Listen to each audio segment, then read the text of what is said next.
Lo que hace a Jesús llorar.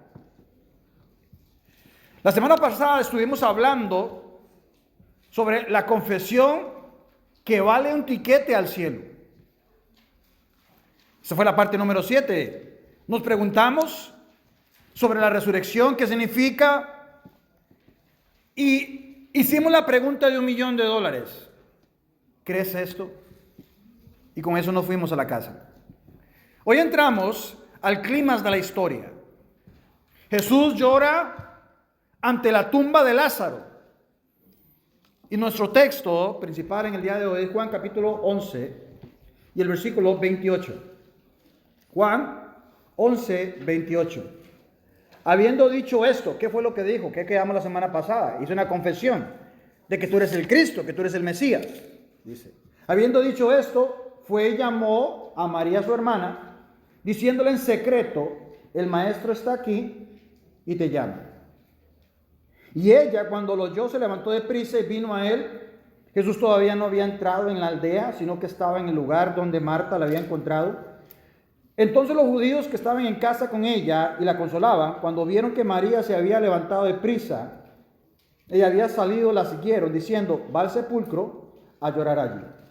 María, cuando llegó a donde estaba Jesús, al verle se postró a sus pies, diciéndole, Señor, si hubieses estado aquí, no había muerto mi hermano.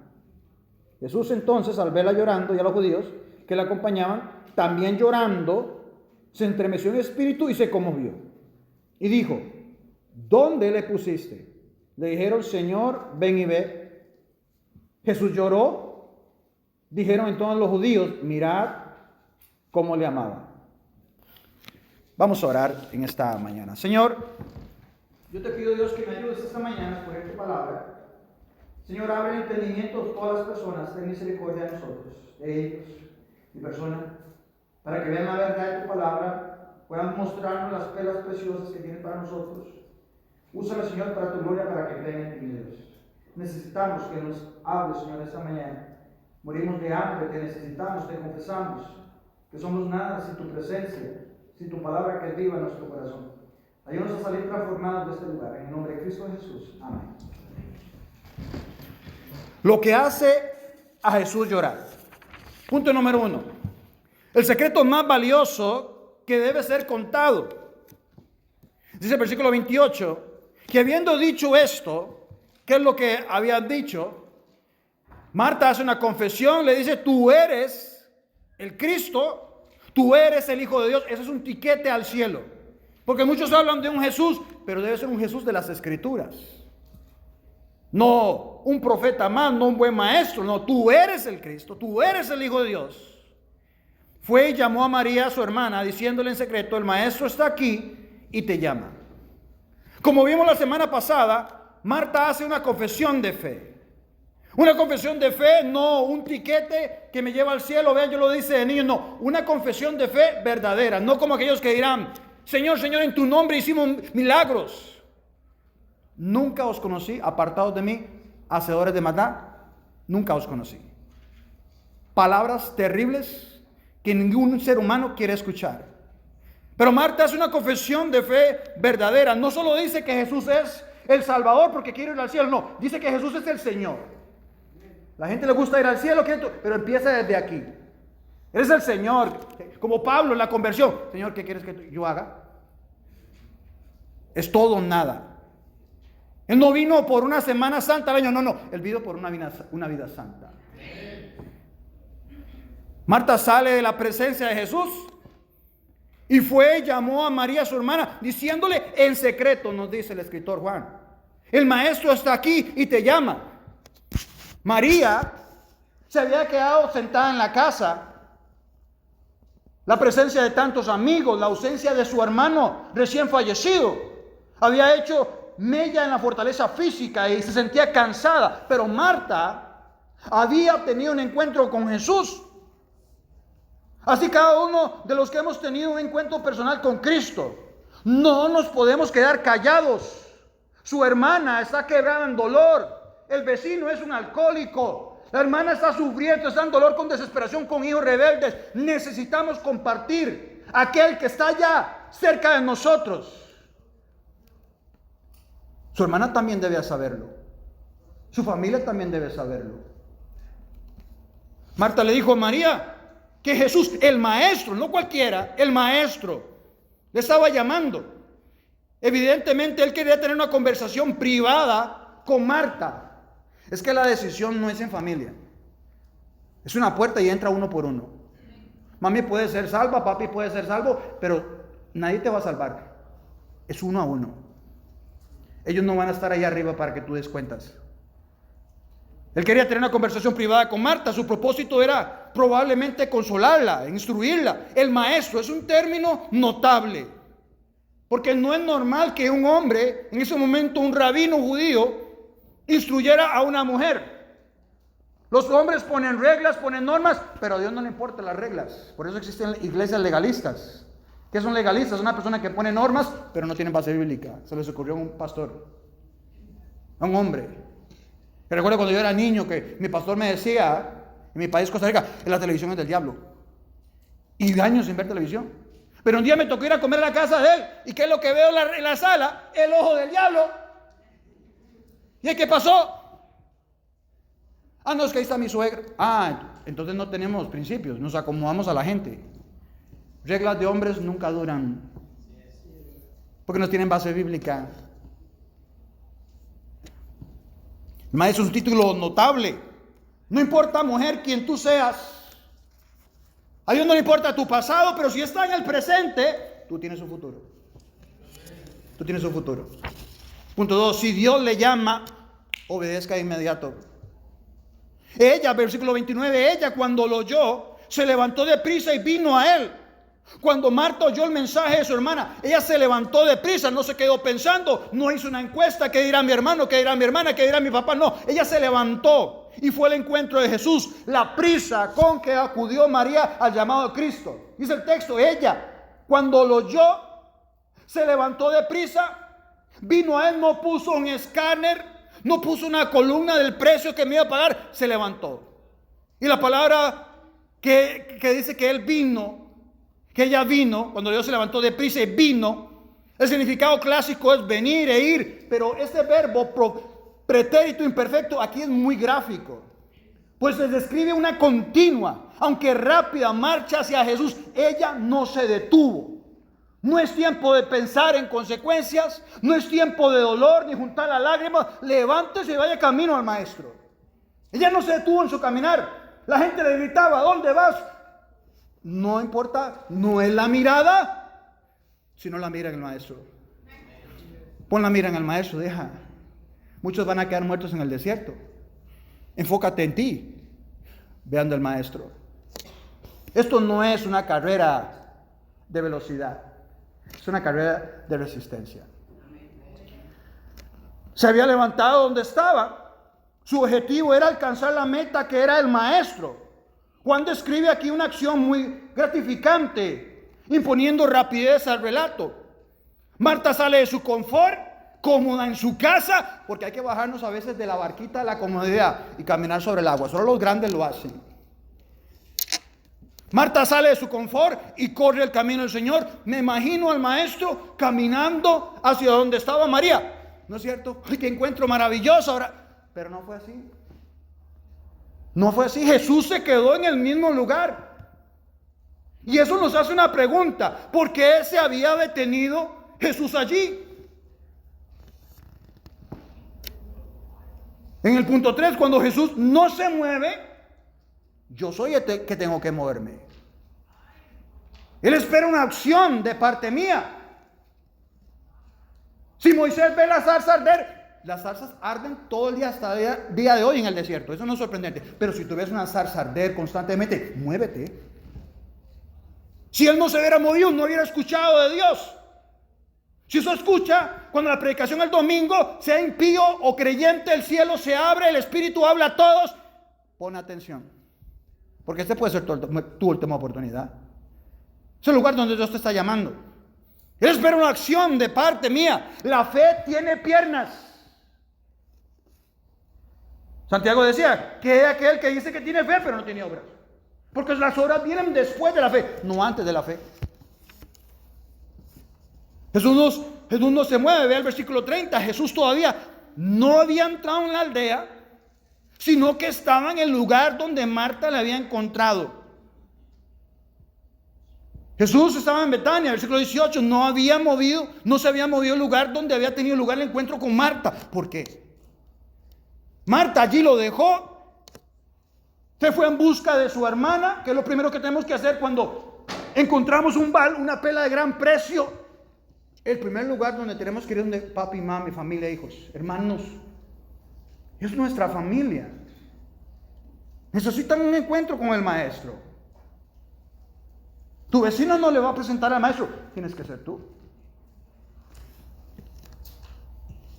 ¿Por qué se quedó allí? No hay respuesta bíblica para esta pregunta, pero bien pudiera haberle sugerido a Marta que espérese aquí hasta que lleguemos los dos y nos hables. Tal vez aquel lugar estaba más próximo al lugar de la tumba, donde había sido enterrado Lázaro. Pero ninguna de ellas tiene fundamento bíblico. También pudiera ser que ante los enemigos que estaban a 3 kilómetros de Jerusalén, habían personas que los querían matar. También Jesús no quiere acercarse porque tal vez habían personas que no habían entendido su misión de que lo querían hacer el rey. Él no venía por un reinado terrenal, que todo esto es pasajero. Él venía por reinar los corazones de su pueblo. Pero no todo el mundo lo entendía. Es más, veamos a continuación los equivocados y pensamientos de los judíos que estaban en la casa. Por interpretar mal, hermanos, pues la Biblia se debe interpretar tal y como está. Porque si Dios te da un mensaje y yo digo lo que yo quiero decir, entonces ¿para qué Dios lo puso? Y si yo digo algo de mis palabras, pongamos aquí Gustavo 1:1, que es palabra de Dios, no, hermano. ¿Qué hacen los judíos los sábados? Leen el texto y lo explican. Eso es lo que hemos venido esta mañana. Por interpretar mal, estas personas se pueden perder la bendición del Señor. Versículo 31. Entonces los judíos que estaban en casa con ella y la consolaban, cuando vieron que María se había levantado de prisa y había salido, la siguieron, diciendo, va al sepulcro a llorar allí. Y suponiendo que iba al sepulcro a llorar, que esa era la costumbre de los judíos, como cuenta 2 Samuel 3:32, donde Abner, el coronel general del ejército de David, cuando murió, el pueblo, tanto el rey lloró junto al sepulcro de Abner, y lloró también el pueblo, todos, era una costumbre. Esos judíos sintieron que su deber debía ser de consoladores. Que no debían ser pocos, porque eran grandes multitudes que habían salido de Jerusalén, como hemos visto en las últimas series, las últimas partes. Era gente conocida, eran famosos, ya sea que tengan dinero, pero eran amados por el pueblo, porque había venido mucha gente de Jerusalén al escuchar la muerte de Lázaro. El cuidado de Marta era para que nadie supiera que Jesús había venido. Ella trató de cuidar el secreto, Marta, pero no sirvió de nada. Porque los que habían venido para acompañar a las hermanas salieron tras ellas. Las manifestaciones de dolor, acompañadas de llanto y gemidos, eran típicos en los días de duelo. La costumbre judía es que se contrataban 2 flautistas y un plañidera, que eran personas contratadas para llorar. Porque la gente tenía que ver la sociedad que eran personas importantes, dolorosas. Para el judío era importante ver gente llorando, clamando. Alguien había muerto. Si nadie lloraba, se contrataba gente.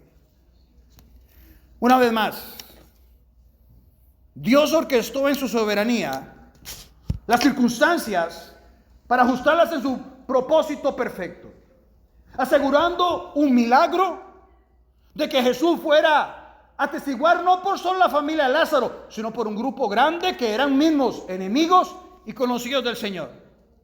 Todo cuanto estaba ocurriendo correspondía al plan de Dios en relación con la muerte de Lázaro, donde Él sería glorificado. ¿Por qué vamos a sanarlo si lo puedo resucitar? La versión Las Américas Dice, yo sé que tú puedes hacer todas las cosas y que ningún propósito tuyo puede ser estorbado. Nada que hagamos en el ministerio, en la vida, nunca podemos gloriarnos nosotros, porque Dios puede reemplazarnos antes de que lo digamos, porque Él conoce nuestros pensamientos. No debe haber orgullo. Nosotros somos como un vaso de agua, un dedo, un vaso de agua. ¿Sale? ¿Qué pasa con el agua? Nada. Somos reemplazables. Somos vasijas. Si usted tiene la oportunidad de ministrar, de servir a Dios, hágalo. No hay nada más maravilloso que ser usado por Dios. En cualquier área que Dios te ponga, sea frente o sea atrás, tú vas a recibir tu galardón. Era un propósito. Dios lo va a hacer. Él va a cumplir sus propósitos. Gustamos o no gustamos. Sea usted parte o no sea parte. Si usted no predica, las piedras lo van a hacer. Si tú te cortas la cabeza solo, Dios levantará a otros y mejores que tú. Tú te alejas del Señor y va a traer a otros y mejores que tú. Esther, estando en el reino, pensando que todas las cosas le iban muy bien, pero escucha que los judíos los van a matar. Entonces le dice a su tío Mardoqueo, Esther, tienes que ir a hablar con el rey, tienes que interceder por tu pueblo. Ya está muy cómodo, a mí no me van a matar, estoy la reina, pero si yo voy a hablar con el rey me van a matar a mí, porque yo necesito, es en el tiempo perfecto. Y le dice Mardoqueo, no pienses que escaparás en la casa del rey más que cualquier otro judío, porque si callas absolutamente en ese tiempo, respiro y liberación vendrá de alguna parte, de alguna otra parte para los judíos. Dios siempre va a hacer su propósito. Tú no puedes torcer el brazo de Dios. Él conoce, no digo yo endureceré el corazón del faraón. Los propósitos de Dios se cumplen con tu mano o sin tu mano. Podemos observar que Marta era más entera de ánimo. Su comportamiento, que su hermana podía soportar las aflicciones, y como ya lo dijimos, ellos tenían temperamentos diferentes, eran muy distintos, como lo conforman también la iglesia de Friendship. Hablamos español, hablamos inglés, podemos venir de los mismos países, pero somos diferentes. Hasta los mismos matrimonios son diferentes. En la casa había judíos que habían venido a consolarla. En este caso concreto lo hacían con María. Posiblemente María tenía un carácter que era más sensible que el de Marta. Por los que la conocían, centraban sus atenciones sobre ella por esa razón. Hay hermanos más débiles de la fe que necesitamos sujetar de la mano. Otros son más fuertes. Ustedes los fuertes, sujeten a los débiles. No los menosprecien. Sacúdelos y levántelos. A veces los cristianos somos el único ejército que nos matamos entre nosotros. Cuando Gálatas dice 6:1 que vosotros los espirituales, restáurenlos. Ese es nuestro ministerio. Restaurar a los caídos, sacarlos de las garras del enemigo y llevarlos al reino de Dios. Puesto que trataba de una familia acomodada, parece que estaba presente un grupo considerable, y es válido preguntarse, todos estos judíos que eran afectos a Jesús, como las dos hermanas, ¿ellos amaban a Jesús o eran enemigos de Jesús? Estas multitudes, ¿creían en Él? Esta conclusión se podrá establecer al final del relato. Sigamos. Los judíos que se hallaban en la casa de María, al verla salir tan deprisa, al conocerla, sacaron conclusiones que se iba a sepulcro a llorar por sus anchas. Pero ya aprendemos una cosa: cuán necias son nuestras suposiciones de los falsos consoladores. A veces tenemos dolor y vamos al mundo a buscar respuestas. Ánimo, vamos a la psicología, vamos a la filosofía, vamos a una persona que dice que es nuestro mejor amigo, pero si no tiene la fuente de la verdad, no tiene la fuente del amor, ¿qué consejo te va a dar? Búscate otra. Un clavo saca otro clavo. No. A lo mejor esos consejeros tienen buenas intenciones, pero son faltos de la verdad, de la compasión. Solo se imaginan cosas en lugar de ayudar a conformarse a la voluntad de Dios. Sirven para incrementar más el dolor, hablándonos de misas, hablándonos de aparición de sueños. Es que era tan bueno. Usan historias hasta bíblicas sobre el más allá. tratando de consolarnos, pero más bien nos hunde en la desesperación. Entonces, ¿qué tenemos que hacer? ¿Cuál es el deber de los que tratan de ayudar? ¿Cuál es el deber de nosotros de ayudar a aquellos que están llorando? Hacer que los que están afligidos levanten los ojos al cielo y se distraigan del dolor presente. Mira la cruz. ¿Por qué Dios nos dejó Apocalipsis? Para que veamos el final de la historia. No te preocupes del presente. Esos judíos que siguieron a María al pensar que iba al sepulcro a llorar, fueron conducidos de este modo a Cristo y llegaron a ser testigos de primera mano de uno de los más grandiosos milagros del Señor. Y podemos entender el resultado que se obtiene al acompañar a los que tienen aflicciones, a los amigos de Cristo, porque de ese modo podemos llegar a conocer mejor al Señor mismo. Punto 5, el dolor nos ciega a ver lo maravilloso que Dios. Versículo 32, María cuando llegó donde estaba Jesús, al verle se postró a sus pies diciéndole: Señor, si hubieses estado aquí, no habría muerto mi hermano. María parece haber sido más emocional que su hermana. Cuando llegó a donde estaba Jesús, al verla se postró a sus pies. El encuentro con María, con Jesús, es muy emotivo. Nada más llegar junto a él, se postró a sus pies. El verbo que dice aquí epesen equivale a caer, a derribarse. Ella cayó a los pies del Señor. Y eso es lo mejor que tú puedes hacer. Le dijo: Señor, si hubieses estado aquí no habría muerto mi hermano. Las palabras de María son las mismas de Marta. Recuerden, como hemos estudiado, tienen carácter diferente, pero doctrina era la misma. Sabían quién era Jesús. Unos pueden ser más alegres, otros más serios, pero la doctrina no se negocia. Su declaración fue un reflejo de su pena. Comprensiblemente, la escena es intensa en dolor y pena. Las dos hermanas estaban tristes de que Jesús no hubiese estado antes de morir su hermano. La presencia suya habría evitado que esas mujeres no estarían sufriendo. Pero ojo, no hay reproche alguno. La fe de ambas también es idéntica. Las dos saben del poder de Jesús, pero no pueden admitir que tuviesen intención que Él podía resucitar a Lázaro, porque eso no es lo que estaban pidiendo en el texto. No lo dice. María creía también, como su hermana, que Jesús podía sanar la enfermedad, pero todo quedaba allí. Punto 6. La muerte de un creyente produce paz. Jesús entonces, al verla llorando y a los judíos que la acompañaban también llorando, se estremeció en espíritu y se conmovió. Llorando. Y los judíos que la acompañaban, era una obra de teatro. Estaba llena las butacas, estaban los personajes. Dice que estaba llorando, la palabra griega klaio. Gemir, llorar, gritos. Los judíos estaban acompañando a esta mujer. Lloraban y gemían fuertemente. Toda la ciudad se daba cuenta del clamor. Se preguntaban quién había muerto. Eso es lo que ocurría con el público. Pero, ¿cómo lloraba Jesús? Y al observar la escena dramática, Jesús se estremeció en espíritu, dice el texto, y se conmovió. Y la palabra en griego, de estremeció.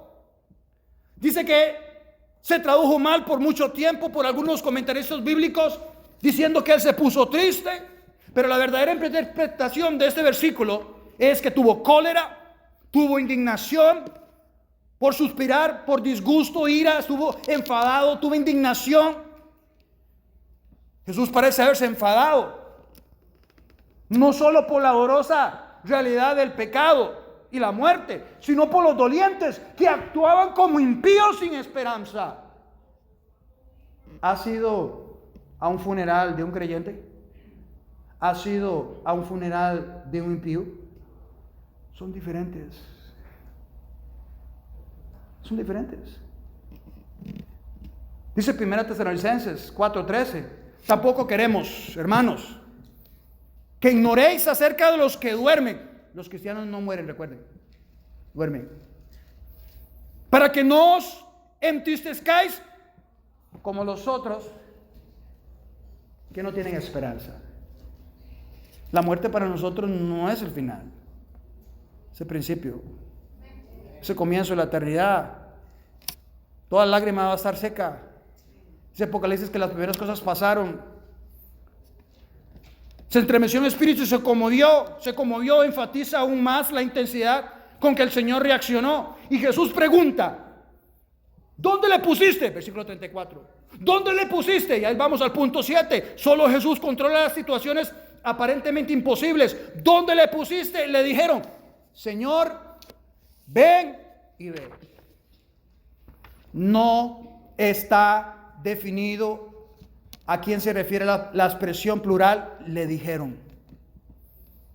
Pero evidentemente se refiere a algunos de las multitudes que estaban favorables a Jesús. ¿Por qué? Porque respetuosamente le llamaron: Señor, ven y ve. Punto 8, importante, clave. Nos han contado que Jesús lloraba. Hay dos formas de llorar. Versículo 35. Es el versículo más pequeño de la Biblia, pero es rico en significado. Enfatiza la humanidad de Jesús, que era, como lo describe el profeta Isaías en el capítulo 53, versículo 3, es varón experimentado, no que le contaron, no, experimentado en dolores, experimentado en quebranto. Él conoce tu dolor. Juan utiliza aquí, para referirse a la acción de llorar de Jesús, un verbo distinto el que había usado antes en la relación con las hermanas de Lázaro y con quienes la acompañaban. El verbo kaio expresa la idea de un llanto intenso, incluso sonoro. Esto es, con todos que podían oír, que estaban alrededor. En cambio Jesús, Zacpío, que es verter lágrimas silenciosamente, es muy diferente a como las multitudes y las hermanas hacían y lloraban. Zacpeo es un verbo raro que solo se usa en este pasaje en todo el Nuevo Testamento. El hecho que llorase en silencio y no tanto en forma notoria, porque recuerde, Dios no llora por los muertos, está con ellos arriba. Él no se limita a nada en el sentimiento. Es decir, las lágrimas silenciosas de Jesús revelan el profundo dolor de su espíritu. Lloraba por la situación que la muerte producía y por la tristeza que sus amigos se encontraban. Las lágrimas de Jesús son espontáneas y tranquilas, lo que contrasta notoriamente con los judíos e incluso las hermanas de Lázaro. 2 veces lloró Jesús por otros. ¿Sí? Lágrimas exteriores en Lucas 19:41. Y cuando llegó cerca de la ciudad Vela, lloró sobre ella. Por sí mismo en Getsemaní, en Hebreos 5:7, Cristo en los días de su carne ofreciendo ruegos y súplicas con gran clamor y lágrimas. Pero aquí él lloró interiormente. Él no entra en desesperación. En todos esos casos, el Señor da el ejemplo y enseña que las lágrimas no menoscaban la fe, ni tampoco son impropias para los creyentes. No nos llama a llorar por los que lloran también. Las lágrimas de Jesús secan los miedos. Versículo 36. Dijeron entonces los judíos: mirá cómo le amaba. Para los judíos, aquella emoción del Señor era una emoción humana, típica de un funeral. Estaban equivocados al pensar que sus lágrimas reflejaban la misma desesperanza que ellos sentían. Sin embargo, hay una verdad absoluta en la expresión de los judíos: mirad cómo le amaba. ¿Cómo ama Dios a los suyos? Su presencia da paz, da confianza. ¿Cómo tú puedes decir que Él es tu proveedor si no pasas momentos de necesidad? ¿Cómo puedes decir que Él te ama si no has sentido la soledad? ¿Cómo puedes decir que Él es tu defensor si no se levantan enemigos contra ti? Yo soy Jehová tu Dios. ¿No te sientes abandonado? Yo soy tu pastor y nada te va a faltar. Hay una verdad absoluta en la expresión de los judíos. Mirá cómo le amaba. Es que el amor se manifiesta en sentimientos de compañerismo, porque implica misericordia. Las expresiones de Jesús no se quedan en palabras, se pueden observar en la vida de a todos aquellos que Él ama. Usted lo puede sentir. Vamos al texto. Ya explicado. Versículo 28. Entendiendo esto. Habiendo dicho esto, sabemos qué fue lo que Él dijo. Eres el Cristo, el Mesías. Y llamó a María su hermana, diciéndole en secreto: el maestro está aquí y te llama. Quiere algo personal. Ella, cuando lo oyó, se levantó deprisa y vino a Él. Se quedó en el mismo lugar Jesús, esperando la cita divina que cada uno debe tener con Él. Jesús todavía no había entrado en la aldea, sino que estaba en el lugar donde Marta le había encontrado. Entonces los judíos que estaban en casa con ella y la consolaban, cuando vieron que María se había levantado deprisa y había salido, la siguieron diciendo: va al sepulcro a llorar allí. Los creyentes entendemos lo que la Biblia nos dice, los impíos no lo entienden. Pero aún así, estos fueron testigos del maravilloso milagro del Señor. María, cuando llegó a donde estaba Jesús al verle, se postró a sus pies, diciéndole: Señor, si hubieses estado aquí, no habría muerto mi hermano. El señorío. Nadie se humilla así si no tiene al Señor al frente. Jesús, entonces, al verla llorando, y a los judíos que la acompañaban también llorando, se estremeció en espíritu y se conmovió.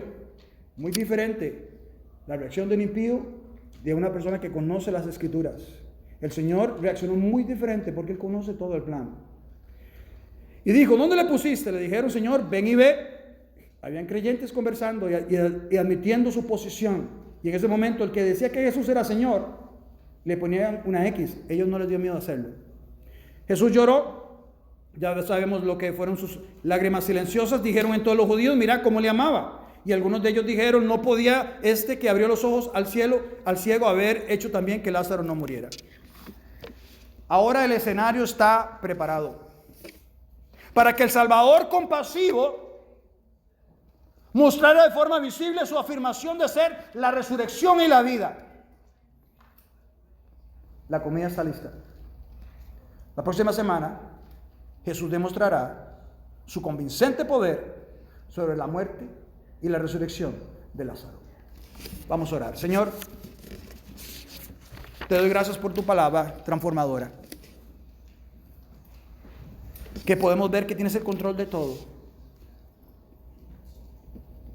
Gracias porque nos diste una cita divina, que el Maestro quiere vernos.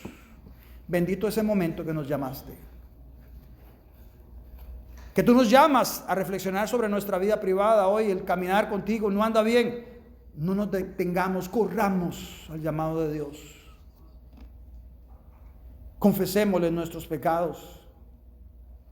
Cambiemos lo que Él nos está pidiendo que cambiemos esta mañana. No rehúsa el llamado de Dios. Ayúdanos, Señor, a aprender de este milagro y a vivirlo. Gracias por tu palabra, Señor, en el nombre de Cristo Jesús. Amén y amén. Vamos a recoger nuestros diezmos y ofrendas en esta mañana. Ver a Fernando que pase, por favor. Le invito a ponerse de pie. Vamos a adorar a Dios con nuestros diezmos y ofrendas en esta mañana.